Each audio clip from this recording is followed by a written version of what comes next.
Welcome back to Crime Documentary Files. Today we will delve into a mysterious murder that took place in South Carolina, USA. To the north of the state lies a man-made lake called Lake Wylie. Surrounding the lake are breathtaking landscapes with lush green forests reflecting on the crystal-clear water and luxurious mansions. Among them is the home of the two main characters in today's story, Steve Clayton and Lana Clayton. Steve Clayton, 62, was a millionaire, having achieved success in business from a young age. He married a woman 11 years his junior named Lana Clayton, and they moved into a luxurious mansion by Lake Wylie. Although they had no children, their life seemed happy and fulfilling. But in 2018, tragedy struck on a Friday when Steve was found dead at the bottom of the stairs in their home. Was this just a tragic accident, or is there a deeper, hidden secret behind his death? Let's turn back the clock to 2018 and uncover the truth about this case.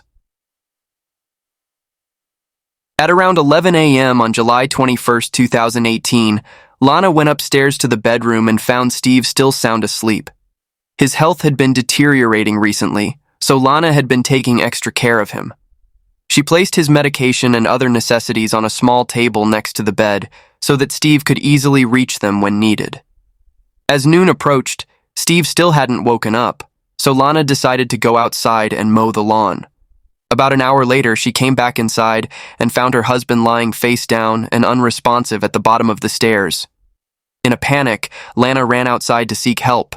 She flagged down a man riding a motorcycle and asked him to call 911.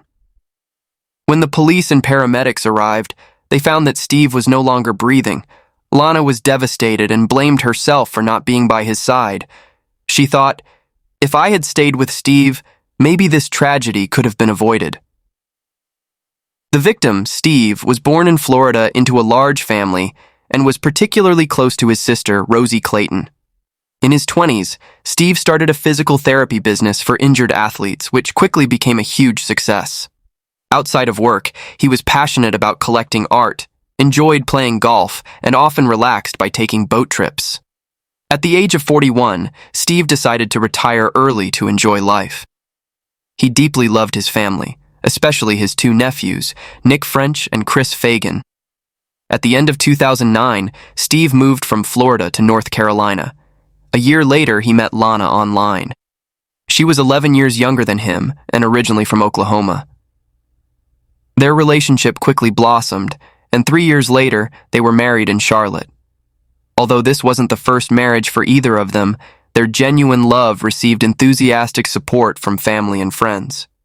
Steve and Lana's married life was very happy. Although they had no children together, they found joy in caring for their two Italian greyhounds. In 2016, they moved into a mansion by Lake Wylie in South Carolina. There, they quickly integrated and were well liked by the local community. The neighbors all had praise for the couple. Lana left an impression with her gentle nature, while Steve was always cheerful and sociable, gladly sharing his valuable business insights with the younger generation. When the news of Steve's sudden death spread, the neighbors came to express their condolences and offer comfort to Lana. Steve's nephew, French, who was working in a nearby town, also rushed over as soon as he heard. At the scene, the police didn't find any bruises or scratches on Steve's body, but his face had turned a pale blue color. The initial autopsy suggested that he died from a stroke. However, French, being an experienced police officer, felt something wasn't right about his beloved uncle's death. French then checked Steve's pockets, but couldn't find his mobile phone. This only deepened his suspicions because he knew that his uncle always kept his phone with him. Despite his doubts, French decided to set them aside for the moment so he could contact the family and inform them of Steve's death. As French went upstairs to find a quiet place to make a call, he took the opportunity to look around, hoping to find Steve's missing phone. Afterward, he called Steve's sister, Rosie, and shared his concerns about the missing phone. Rosie mentioned that she hadn't been able to reach her brother for 3 days, which was very unusual, as they typically texted each other regularly. While talking on the phone, French noticed that Steve and Lana's bedroom was very messy. The bed linens were soaked, which made him even more suspicious since Steve was typically a very tidy and organized person. This indicated that Steve's health had deteriorated significantly to the point where he could no longer take care of himself. French recalled that since June of that year, Steve had started complaining about his health. It began with ear pain, followed by nausea and dizziness. The family urged him to see a doctor, but Steve insisted that he just needed rest and would feel better. Since Lana was an experienced nurse, everyone felt reassured that she was taking care of Steve. However, there was an incident that caused concern. One day, Lana informed the family that Steve was sleeping very deeply, and she couldn't wake him up. He had slept for 36 hours straight, making everyone fear that he might not wake up. Fortunately, after that long sleep, Steve did wake up and seemed to be feeling better. He even hosted a party on July 4th, dancing happily with the family. Everyone thought he had recovered, but just 2 weeks later, Steve's health suddenly took a turn for the worse. When French returned to the living room, he asked Lana about Steve's condition in the days leading up to his death. Lana explained that after the party in early July, Steve began feeling unwell again. 3 days before he passed away, his condition worsened. He was constantly dizzy and fatigued, only wanting to stay in bed and refusing to go to the hospital. Lana admitted that she didn't want to worry everyone, so she hadn't shared how bad Steve's health had become. Regarding the mess in the bedroom, Lana explained that she simply hadn't had time to clean up. She also acknowledged that she had planned to take Steve to the doctor, but by then it was too late. As night fell, other members of Steve's family arrived. While everyone was discussing the funeral arrangements, Lana suggested cremating Steve as soon as possible to prevent the body from decomposing. However, Rosie recalled that her brother had expressed a wish to be buried in a cemetery in Fort Lauderdale, Florida, and this was noted in his will. Another of Steve's nephews, Fagin, also confirmed that his uncle had left a will, and he had been named as the executor. Upon hearing this, Lana appeared very confused. As Steve's wife, she was unaware of her husband's will and didn't know where he had kept it. The more she thought about it, the more distraught she became, eventually breaking down in tears. As the discussion continued, French, with his experience as a police officer, felt that there was something off about Steve's death. He didn't believe that after 3 days of being bedridden due to poor health, Steve could have gotten up and walked down the stairs on his own. French suspected that his uncle might have had an undisclosed illness. Therefore, he suggested an autopsy to determine the exact cause of Steve's death, regardless of the method of burial. Most of the family members agreed with French's suggestion, but Lana objected. She revealed that Steve had been using a particular medication, which could have contributed to his condition. She feared that if an autopsy were conducted, this fact would be exposed and could tarnish Steve's good image. Moreover, Lana argued that once a person is dead, there's no need to uncover every detail. Lana's explanation struck French and Fagin as very odd. As far as they knew, their uncle didn't have any bad habits. However, they also considered that Lana was the closest person to Steve, so she might know things that they didn't. On August 4th, Steve's funeral was held. During the service, Fagin and a few others brought up the issue of Steve's will again, but Lana continued to insist that she knew nothing about it. So, the matter was set aside for the time being. After the funeral, French went to Fagin's house to discuss Steve's death. French shared his concerns, wondering why Lana hadn't taken Steve to the doctor when his condition had deteriorated so much. Why didn't she call 911 immediately when she found her husband unresponsive at the bottom of the stairs, instead of running outside to find help when there was surely a phone in the house? And what happened to Steve's mobile phone? Initially, Fagin thought that maybe Lana was just too panicked at the time to think about calling, but the more he considered it, the more suspicious he became. He recalled that right after Steve passed away, Lana was adamant about cremating him immediately and opposed the idea of an autopsy. Additionally, the day after Steve died, Fagin called Lana and asked her to help locate the will, but she abruptly cut him off, saying, "Don't come here. This is my house, and he was my husband. I'll take care of everything." She then quickly hung up the phone. After this conversation, both French and Fagin became convinced that Steve's death wasn't as straightforward as it seemed, and that Lana might be hiding something. With his experience, French decided to conduct his own investigation without informing Lana. First, French spoke with some of Steve's neighbors to ask if they had noticed anything unusual about the couple. However, none of them reported anything out of the ordinary. Although they hadn't seen Steve in the days leading up to his death, Lana had explained that Steve wasn't feeling well and was resting at home. Next, French went to the nearby hospital to check Steve's medical records, but unfortunately, he wasn't able to uncover anything. Despite the investigation yielding no concrete results, French still felt that something was wrong. He then contacted Fagan, and the two decided to call Rosie to get her opinion. After hearing French and Fagan's concerns, Rosie began to have her own doubts about Lana. Initially, she had always believed that Lana had taken good care of her brother. But when she heard about the messy state of the bedroom on the day Steve died, she found it hard to believe that Lana had truly been caring for Steve properly. After their discussion, all three agreed that an autopsy on Steve was necessary. However, time was of the essence since Lana had already scheduled the cremation with the funeral home. They contacted the police, requesting that they halt the cremation and conduct an autopsy on Steve. They also agreed not to reveal this plan to Lana. On August 29th, the autopsy results were released. Surprisingly, they showed that Steve's heart was completely normal, and there was no sign of drug abuse. However, his blood contained a large amount of a chemical commonly found in eye drops.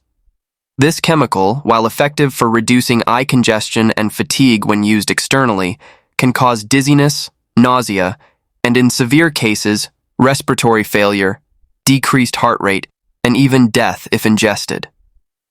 The results left French and the rest of the family in complete shock. The next day, the police informed Lana about the suspicious findings. Confronted with these concerns, Lana quickly explained that the chemical could have come from the eye drop Steve had been using for nearly 2 years. According to her, he would put 2 drops into his coffee every morning because a friend had told him it helped with constipation. However, Lana's explanation did little to dispel the growing suspicions. The police then informed her that they needed to conduct a formal interrogation and read her Miranda rights. The Miranda rights are a legal procedure in the U.S., requiring police to inform suspects of their right to remain silent before questioning. During the interrogation, the police learned that Steve had been making his own coffee for years. But as his health began to decline recently, Lana had started making it for him. Since it was just the two of them living in the house, the police suspected that the large amount of eye drops in Steve's system was likely due to Lana intentionally adding them to his drink. Realizing she was under suspicion, Lana added that Steve's habit of using eye drops was long-standing and that it genuinely helped with his constipation. He would only use 1 or 2 drops each time, and she didn't think it would cause any harm, so she didn't stop him. As the police continued to press her, Lana became agitated. She said, "I know you're just doing your job. You want to know if I killed my husband. But I didn't kill my husband." Once Lana calmed down, the police resumed their questioning. However, Lana continued to insist that she had nothing to do with Steve's death. She also mentioned that in the past 2 to 3 years, Steve had frequently yelled at her and sometimes lost control of his emotions. Finally, Lana said that she was tired and wanted to go home. The interrogation ended at that point, and an officer drove her back. On the way home, Lana remained silent. However, as they were about to leave after dropping her off, Lana suddenly started talking about Steve's final days. Lana explained that during those days Steve was so ill that he could barely move. He needed help with everything. So, Lana had paused all her outside work to stay home and take care of him full time. Sometimes Steve lost control of his body and soiled the bed. Each time, Lana had to clean up and bathe him by herself. During those moments, Steve often yelled at and berated her. Although this situation only lasted for a few days, Lana felt she couldn't take it anymore. The police listened quietly, waiting to see if Lana had more to say. After a while, Lana continued in a sad tone. "You know, I kept a small table next to the bed. On it were tissues, a bedpan, medicine, and water for my husband. Seeing those things made me very angry. So I grabbed the bottle of eye drops and squeezed it. I think I squeezed the whole bottle in." Hearing this, the police were shocked. It turned out that on that day, Lana had poured the entire bottle of eye drops into Steve's drink while he was sleeping in bed. Consuming such a large amount of eye drops caused Steve to have difficulty breathing. As he tried to make his way down the stairs to get help, he stopped breathing and collapsed at the bottom of the stairs. The autopsy results were consistent with this scenario. When asked why she did it, Lana expressed deep regret. She explained that Steve's constant demands had made her frustrated, and when she saw the bottle of eye drops, a malicious thought crossed her mind. Lana wanted Steve to experience discomfort, but she never imagined that her actions would lead to his death. After hearing her confession, the police left and reported it to their superiors. The next day, they went to Lana's house to arrest her, but she wasn't there. It turned out Lana was in the hospital. After the police left the night before, Lana wrote a farewell letter expressing her regret for accidentally poisoning her husband. She then attempted to end everything by taking a large dose of sleeping pills. Fortunately, the next morning, a neighbor came by to check on Lana, discovered her, and called 911. As a result, Lana was saved in time. After Lana was arrested, a neighbor revealed to French that on the morning of the second day after Steve's death, he had seen Lana burning something in the yard. Concerned about the risk of a fire, he tried to stop her. The unburned items looked like documents. When the neighbor asked Lana what she was burning, she said it was just some old papers. Upon hearing this, French and Fagan rushed to check Steve's yard. When they arrived, they found only a pile of ashes with a few pieces of paper that hadn't fully burned. Upon closer inspection, they realized it was Steve's handwriting. They suspected that these might have been Steve's will, and due to the thickness of the documents, they hadn't completely burned. News of Lana's arrest spread quickly. Many people couldn't believe that she had killed her husband. In everyone's eyes, Steve and Lana were a happy couple, and Steve had always doted on her. So, they couldn't understand what could have driven Lana to commit such a cruel act.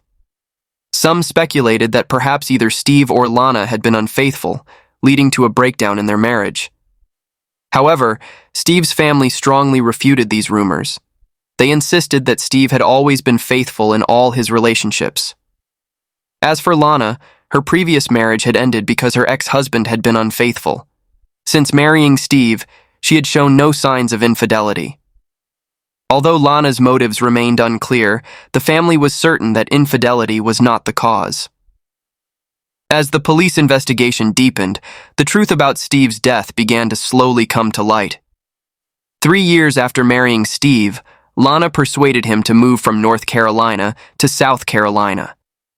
The reason she gave was that she loved the beauty of Lake Wylie. Wanting to please his wife, Steve didn't hesitate to spend nearly $1 million on a lakeside mansion. Although Lana didn't disclose any other reasons for the move, the police quickly uncovered something noteworthy. In South Carolina, there's a law stating that if one spouse dies without a will, the surviving spouse inherits the entire estate unconditionally. This led the police to suspect that Lana's real motive was to take over Steve's assets.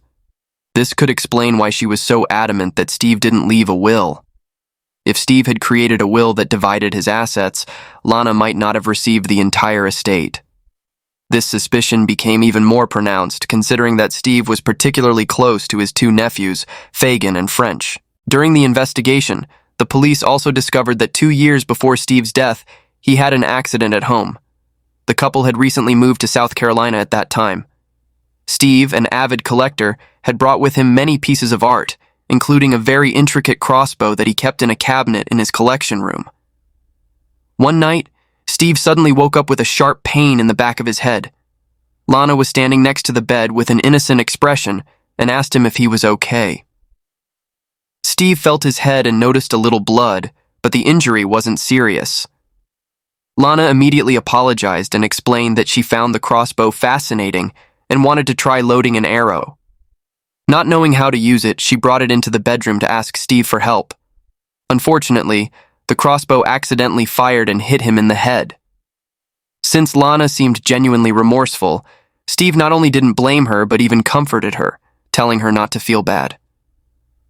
The couple didn't tell anyone about the incident, as they considered it just a minor accident. Afterward, their life returned to normal. However, the police now suspected that it wasn't an accident at all, but rather that Lana had intentionally tried to shoot Steve while he was sleeping, failing only because she didn't know how to properly use the crossbow. This time, Lana chose a more subtle and sinister method. Based on Steve's deteriorating health in the 3 days before his death, it appears that Lana had started adding small amounts of eye drops to his drinks, gradually weakening him to the point where he became bedridden.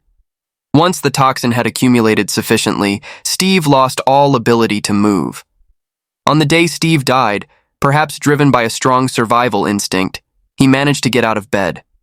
But without his phone nearby, he attempted to make his way down the stairs. Unfortunately, he collapsed and died at the bottom of the staircase. As for Steve's missing phone, Lana admitted that she had thrown it into the lake 3 days before his death. This explained why the family couldn't reach him in his final days.